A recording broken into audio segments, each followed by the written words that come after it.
Who are the deputy governors in Nigeria? By that, I am speaking about their antecedents, achievements, and how much we know about each of them. Also, how many times has a deputy governor succeeded his principal, the governor, after 8 years at the state government house since 1999? The apparent reasons for the choice of deputy governors are political.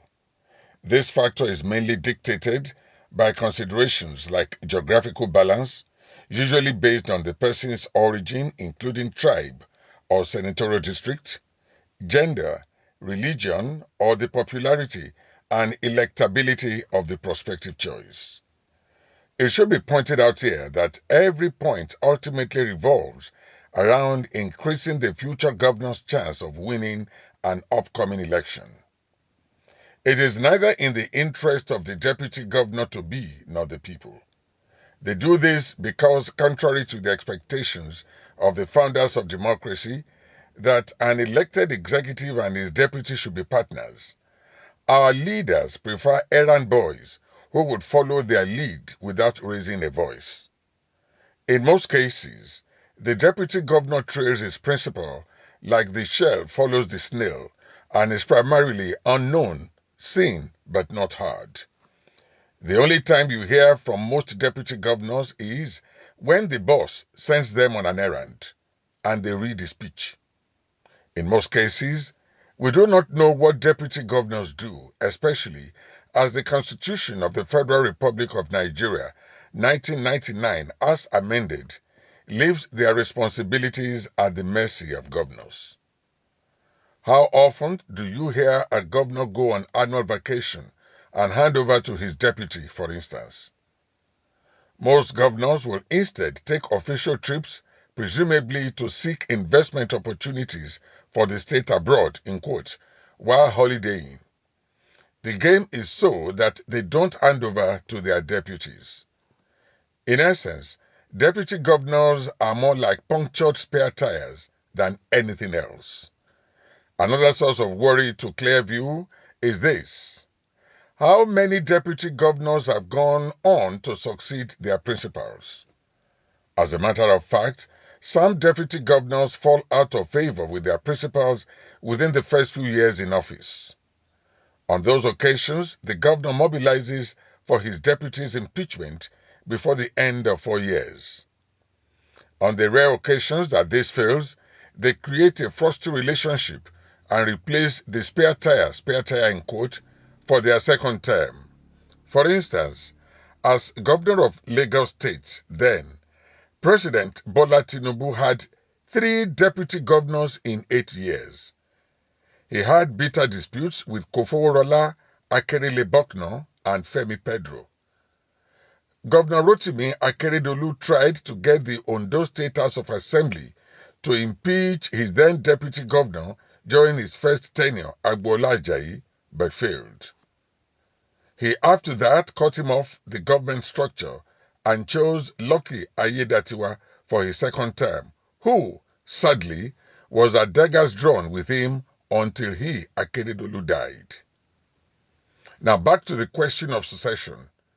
But for the accidental instances of Dr. Goodluck Jonathan of Bayelsa and Dame Virginia Itiaba of Anambra States, respectively, the immediate past governor of Kano State, Dr. Abdullahi Ganduje, will be the only deputy governor who made it to becoming governor. Check history. Even then, he didn't have his principal's endorsement, Rabiu Musa Kwankwaso. His ambition and eventual ascendancy marked the outset of the hostility between the two. So, why has it always been impossible for deputy governors, especially those who have spent 2 terms with their governors, to become governors or at first governorship candidates after their principals?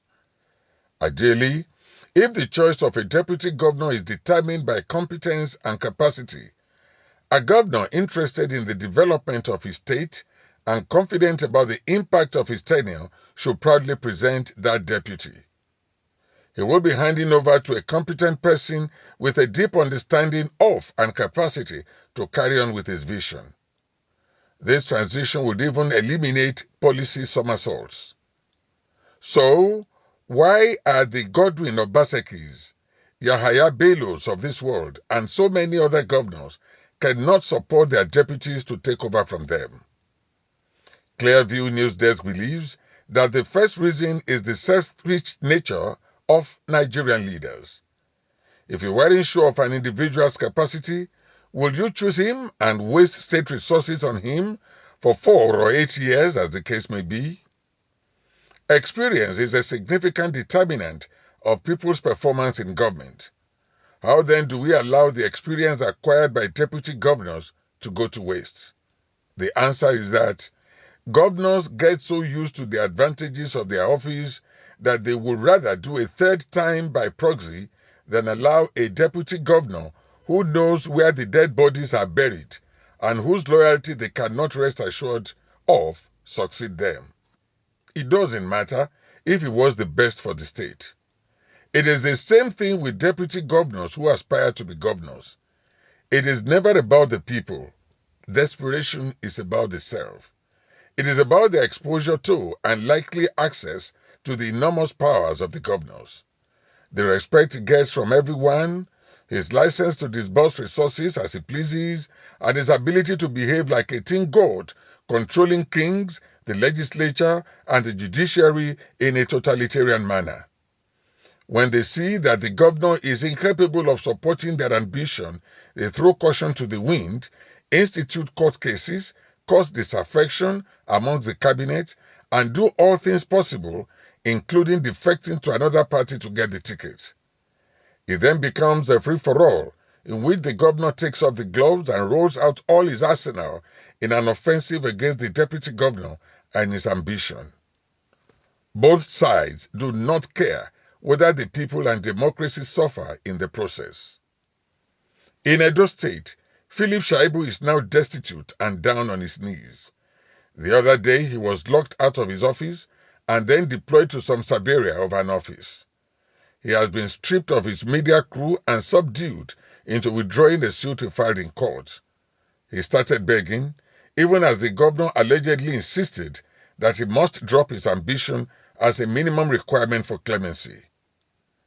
The situation in Ondo then, between late Governor Akeredolu with the then Deputy Governor Ayedatiwa, got to a stage where he, Ayedatiwa, got a court order prohibiting his impeachment.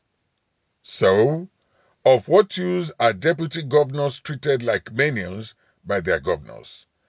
In some instances, deputy governors extend subservient courtesies even to governors' wives in the name of survival and ambition. The subjugation is just debasing. Yet, it only makes sense that governors elected by the people have deputies. If only for the mortality of every man, there must be another competent person to steer the ship of state in the event of unforeseen circumstances. However, given the mercantile attitude towards politics and governance in Nigeria, only a constitutional prescription of the duties of deputy governors may help the country reap the benefits of those offices. Executives in Nigeria are too self-absorbed and avaricious to respect the conventional essence of a deputy's office. There is no deputy governor in Nigeria that has a defined role in the governance of a state. And this is so sad.